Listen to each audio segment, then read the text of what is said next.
जय मसीह की प्रिय विश्वासी भाई एवं बहन, प्रभु यीशु का हम धन्यवाद करें जो हमारा ऐसा परमेश्वर है जो हमारे साथ रहता है, कभी नहीं छोड़ता है और दुख और मुसीबत और अकेलेपन की घड़ियों में हमें भरपूर सहारा देता है।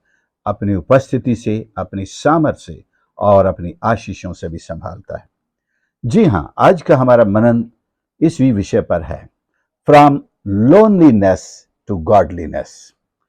इस दुनिया में बहुत सारे लोगों से हमें सुनने को मिलता है, मैं अकेला हूं, मेरे साथ कोई नहीं है, मुझे किसी का सहारा नहीं है, सब ने मुझे छोड़ दिया, मैं कहां जाऊं। इस तरह के वाक्य सैकड़ों तरह से लोग करते हैं। कुछ लोग भीड़ में रहते हुए, बड़े बड़े परिवारों में रहते हुए, मित्रों के साथ रहते हुए भी ऐसी एक मानसिक या हृदय की अवस्था में पहुंचते हैं कि वे अपने आप को अकेला महसूस करते हैं। ये एक अनुभव है और ये एक हृदय का एक अनुभव भी है, एक मानसिक भी है। मात्र इसे एक काल्पनिक बीमारी कहकर टाल नहीं दिया जा सकता है। बहुत से प्रभु के बड़े बड़े भक्तों ने ऐसी अवस्थाओं का सामना किया। आज हम प्रभु के ऐसे ही एक भक्त की बात करेंगे। उदाहरण के तौर पर राजा दाऊद था, जो स्वयं एक राजा था, एक भरा पूरा एक बड़ा परिवार है उसका, और परमेश्वर के वचन में बहुत गहराई से उतरा हुआ या पहुंचा हुआ। सेना है उसके पास, सब कुछ है, लेकिन उसकी जिंदगी में भी ऐसा एक अवसर आया जब उसे ये गीत लिखने पर मजबूर किया कि मैं अकेला रह गया हूं। भजन 25 यूं तो पूरा भजन ही उसके अकेलेपन और उसकी ऐसी अवस्था के बारे में बताता है। मैं केवल एक पद पढ़ता हूं, 16, 25 का 16। हे यहोवा, मेरी ओर फिर कर, मुझ पर अनुग्रह कर, क्योंकि मैं अकेला और दीन हूं। आई एम डेसोलेट, इंग्लिश में लिखा है I am desolate. Let me read it once again for us. I am desolate and afflicted. दीन को एफ्लिक्टेड और अकेले को डेसोलेट। डेसोलेट का मतलब है उजाड़, जिसे दुनिया ने छोड़ दिया, जो बिल्कुल किसी काम का नहीं रह गया है, उजाड़ हो गया है। क्या आप कभी ऐसी अवस्था से गुजरे हैं? ये शायद गुजर रहे हों। परमेश्वर के वचन में एक आशा देना चाहता हूं कि हम इस अवस्था को ईश्वर की भक्ति में बदलेंगे, ईश्वर की उपस्थिति का एहसास पाएंगे और रियल उपस्थिति पाएंगे, कोई आभासी उपस्थिति नहीं।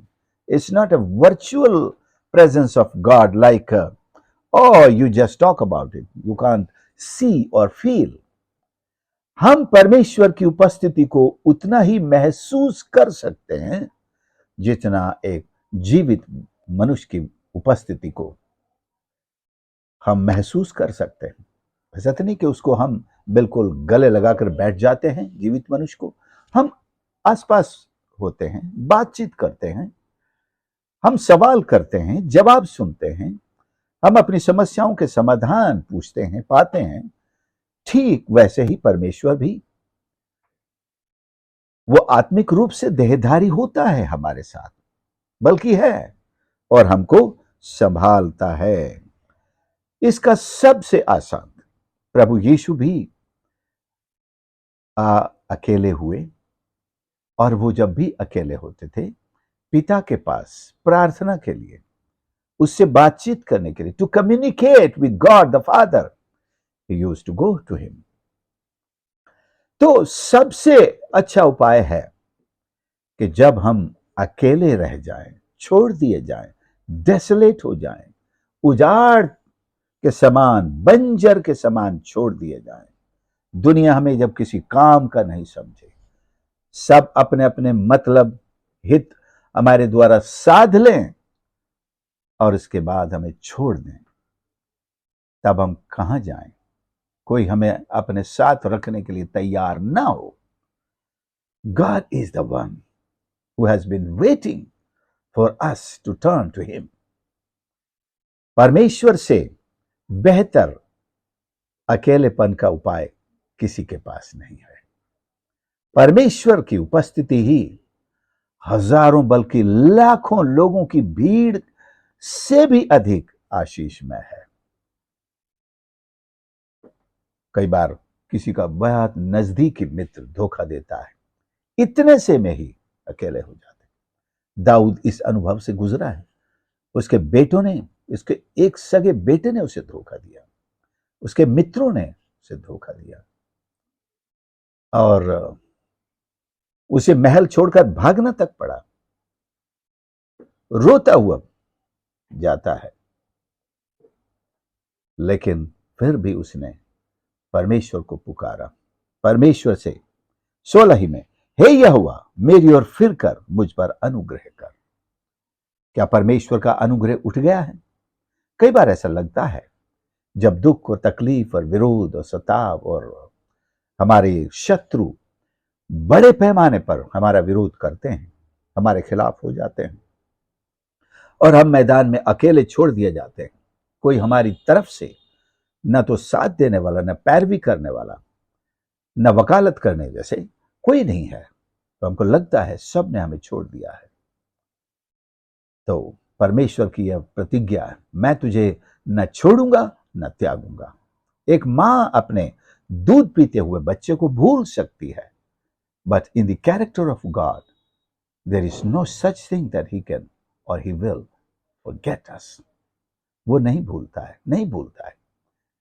वो हमारा इंतजार करता है कि हम उसे पुकारें, हम उसके नजदीक आए। वो तो हमारे नजदीक है ही, हमें अपनी आंखें खोलकर उसे देखना है, उसकी संगति को अपने साथ में ले लेना है। दुनिया में तो ये अवस्था एक बहुत निराशा लाने वाली है, क्योंकि लोग सोचते हैं अब हम कहां जाएं, किसके पास जाएं। सब ने छोड़ दिया, क्योंकि उनकी नजरें दुनिया पर होती हैं, लोगों पर होती हैं, मित्रों पर होती है, परिवार पर होती है। और जब सब के सब छोड़ देते हैं तो उनके लिए अंधेरा, अंधेरा ही अंधेरा। लेकिन ये अंधेरा एक व्यक्ति के उपस्थिति का एहसास देता है। प्रभु यीशु भी लिखा, जब जहां अकेला शब्द आया ना, वहां अंधेरा उसके साथ जुड़ा हुआ है। अंधेरे में ही वो अकेला अपने पिता के उपस्थिति में चला जाता है। यीशु बड़े सवेरे, बड़े अंधेरे में अकेला अपने पिता से संगति करने पहाड़ पर या किसी वाटिका में अकेला चला जाता है। अकेलेपन के साथ अंधेरा भी जुड़ा हुआ है। जब भीड़ माइनस है, परिवार माइनस है, दुनिया माइनस है, सारी सहायता माइनस है, लेकिन अंधेरा प्लस है। लेकिन यह अंधेरा ये कोई नकारात्मक चीज नहीं है, बल्कि एकांत लेकर आता है। उस एकांत में परमेश्वर के साथ हम बड़ी आनंद के साथ आसानी से संगति करें और पाएंगे। तो हम अपने हृदय को रिफोकस करेंगे। अभी इसका ध्यान कहां पर था? हमारा मन कहां लगा था? मित्रों पर, लोगों पर, भीड़ पर था, दुनिया पर था, दुनिया की सहायता पर था। लेकिन अब हम दुनिया के लिए शायद किसी काम के नहीं रहे, उन्होंने हमें नकार दिया, इनकार कर दिया है। तो ये अंधेरा हमें एक एकांत में परमेश्वर की संगति का एक अवसर दे रहा है। लिखा है, जब तू प्रार्थना करे अपनी कोठरी में जा, द्वार बंद कर अपने पिता से जो एकांत में सुनता है। ये अंधेरा उस एकांत का एक, समझो, एक एडवांसमेंट है। This is an advancement even in our spiritual life. बहुत से प्रभु के भक्त हैं, बहुत से सैकड़ों, लाखों, हजारों हैं, हजारों लाखों हैं, जो अंधेरे में ही उठ करके प्रभु की भक्ति करते हैं। हमारे एक प्रोफेसर मित्र अभी हैं, सेवकाई करते हैं, प्रभु के बहुत बड़े भक्त हैं अभी भी। मैंने उनसे एक बार पूछा कि आप इतने अच्छे संदेश कैसे तैयार करते हो? उन्होंने कहा, मैं रात में जब सोता हूं कभी भी प्रभु मुझे जगा देते हैं तो मैं अपनी डायरी और टार्च और पेन साथ में रख के सोता हूँ। मैं लाइट नहीं जलाता, अपनी पत्नी को डिस्टर्ब नहीं करता। अपना टॉर्च जलाकर पेन से अपनी डायरी में उन विचारों को जो प्रभु मुझे बोलता जाता है लिखता हूँ, फिर लेट जाता हूँ, उसी पर मनन करता रहता हूँ। ये अंधेरे की आशीषें हैं। आपने सुना है हीरा अंधेरे में से निकाला जाता है। बड़े कीमती जो पत्थर हैं वो अंधेरे में गड़े पड़े हैं। तो आप अंधेरे में जब जाएंगे अपने डिवोशन को, गॉडलीनेस को, अपनी भक्ति को उस डायमंड हीरे के समान चमका सकते हैं, जहां परमेश्वर अपनी सारी स्वर्ग की सामर्थ के साथ आपका साथ देने के लिए खड़ा है, आपके साथ आएगा। और आपको हंसी आएगी उन लोगों पर आप जीवन भर जिनको अपने अकेलेपन को दूर करने का सहारा समझते रहे। आप कहेंगे अंधेरा तो वो था जब मैं भीड़ में था, अकेला तो तब था जब मैं भीड़ में था, लेकिन आज जब मैं यीशु के साथ हूं, आपको इतना आनंद, इतनी खुशी जो मिल रही है वो सच में रखेंगे। आप देखेंगे परमेश्वर के प्रगटीकरण के जो भी पुराने नियम हो या नए नियम में, खासकर पुराने में जब हम देखते हैं, प्रगटीकरण के जितने भी अवसर है आपको अंधेरे के समय के मिलेंगे। चाहे अब्राहम से बातें करने से लेकर आदम से भी परमेश्वर शाम के ठंडे समय में, यानी कि जब अंधेरा शुरू होता है तब आया करता था, उससे बातें करते थे। यहोशू से अंधेरे में आकर उसने बात की। दाऊद तो अंधेरे में ही अपनी सारी जितना लिटरेचर उसका है उसमें बैठ करके लिखता है। और अनेक प्रभु के दास हैं जिन पर परमेश्वर के प्रकाशन लोनलीनेस में ही आए। यूहन्ना प्रेरित जिसने प्रकाशित वाक्य की पुस्तक लिखी, उससे बड़ा अकेलेपन का कोई शिकार और दुनिया में हो सकता है क्या? जैसे काले पानी की सजा दी गई, पतमुस नाम के टापू में छोड़ दिया गया, कोई खाना नहीं, कोई पीना नहीं, पानी भी नहीं। अब उस आइलैंड का पानी पियो तो पियो, वो पीने लायक नहीं होता है। कितने दिन जी सकता है, बस यही है। काले पानी की सजा का मतलब है जितने दिन तुम सरवाइव कर सकते हो सकता है 1 हफ्ता, 10 दिन। कुछ लोग उतना भी नहीं सरवाइव कर पाते, लेकिन बंदा वहां जीत गया और उसने प्रकाशित वाक्य की किताब लिखी। परमेश्वर का फोकस उसके ऊपर आया। उसने अपने उस डेसोलेट अवस्था को, उस निर्जन अवस्था को, अकेलेपन को, अपने फोकस को सही एडजस्ट करके परमेश्वर पर लगाया। कहता प्रभु के दिन मैं आत्मा में आ गया।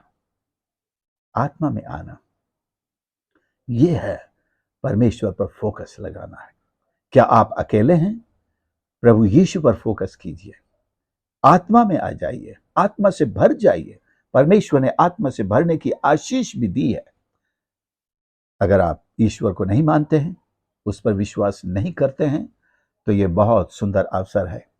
अकेलापन आपको एक बड़ी आशीष की शुरुआत या खुलने के द्वार पर लेकर आया है।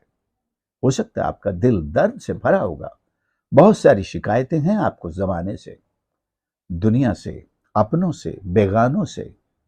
इन सब को आप, ये जो, जब तक आप फोकस नहीं चेंज करेंगे, आपको ये सारी बातें कांटों की तरह, कीलों की तरह चुभती रहेंगी, आपका चैन हराम कर देंगी, नींद उड़ा देंगी। लेकिन जैसे ही आप यीशु पर फोकस करेंगे, आत्मा में झांक कर देखेंगे, परमेश्वर की उपस्थिति को अपने जीवन में आमंत्रित करेंगे, आप पाएंगे कि आपसे बड़ा खुश नसीब और कोई नहीं है। याकूब अपने भाई से डर के भागा जा रहा था, क्योंकि भाई जान लेने पर उतारू हो गया था, क्योंकि उसने उसकी आशीष चुरा ली थी और भाई जो है उसे मार डालना चाहता था। मां ने सलाह दी, भाग जा, जब भाई का गुस्सा ठंडा हो जाएगा मैं तुझे बुला लूंगी। रात के अंधेरे में सो रहा है, जंगल में, खेत में, पत्थर को तकिया बना करके। शायद इन विचारों के साथ सोया होगा, क्या मैं दोबारा अपनी मां का मुंह देख सकूंगा, पिता से मिल सकूंगा, मेरा भाई जो अचानक मेरे खिलाफ हो गया, जो मुझसे बहुत प्यार करता था, मैं भाई से प्यार करता था, क्या मुझे दोबारा गले लगा पाएगा। शायद इन विचारों ने उसे रात भर सोने न दिया हो, लेकिन थके हुए शरीर और थके हुए दिमाग को भी आराम आता है, नींद आई। और परमेश्वर ने उसको ऐसा एक दर्शन दिया कि उसकी रखवाली में उसके चारों तरफ सैकड़ों हजारों स्वर्गदूत चढ़ रहे हैं, उतर रहे हैं, उसकी यानी कि रखवाली कर रहे हैं, गार्ड कर रहे हैं। क्यों उतर रहे हैं सीढ़ी पर? एक की ड्यूटी खत्म होती है, वो ऊपर चढ़ जाता है, दूसरे की ड्यूटी शुरू हो जाती है, वो नीचे उतर रहा है। उसको दूत चढ़ते और उतरते दिखाई दे रहे हैं। उस सीढ़ी के सिरे पर परमेश्वर खड़ा है। एक लोनली इंसान, एक अकेला इंसान, जिसका परिवार छूट गया, मित्र छूट गए, रिश्तेदार सब छूट गए, सब अपने छूट गए, पराए छूट गए, आज एक जंगल में अकेला पड़ा है। चारों तरफ सुनसान और अंधेरी रात।